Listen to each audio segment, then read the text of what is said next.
la suite du 24. Alors, de conseil 24. Alors, la Shgacha d'Hachem, elle sera plus sur la personne directe, elle sera indirecte. Par exemple, on peut surveiller quelqu'un nous-mêmes, ou alors on peut envoyer un envoyé qui va garder, qui va surveiller quelqu'un.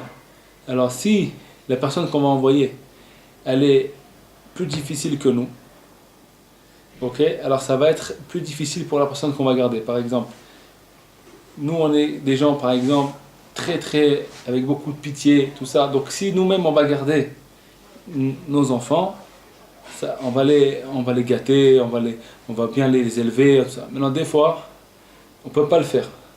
Alors on va emmener quelqu'un qui va le faire à notre place. Mais cette personne elle peut être sévère, plus sévère par exemple. Alors quand on va garder les enfants, elle peut leur mettre des punitions. La même chose. Quand Hachem Yitbarach il nous garde, Hachem Yitbarach il est rempli de pitié sur nous. Et puis Akadosh Baruch Hu, il peut nous donner il n'y a pas de limite combien Akadosh Baruch Hu il peut nous donner. Mais quand il ne nous surveille pas directement, mais il nous envoie quelqu'un d'autre. Parce que Hachem Yitbarach ne peut pas regarder celui qui dit le mensonge. Dover chez Karim, celui qui dit le mensonge, il ne peut pas être devant les yeux d'Hachem. Alors qu'est-ce qu'Hachem il fait? Il met quelqu'un à sa place, il met un ange à sa place.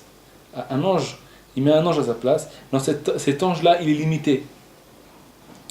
Alors quand il va avoir aussi une bienveillance sur la personne, mais elle ne sera plus la même qu'avant.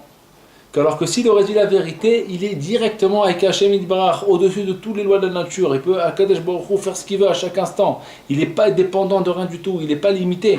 C'est pas comme un ange il est limité. Il y a des lois, lui aussi il doit respecter les lois, il ne peut pas faire ce qu'il veut. Mais Akadosh Baruch Hu, il peut faire ce qu'il veut. Alors le sheker, c'est le mensonge. Quel sheker, ça veut dire mensonge.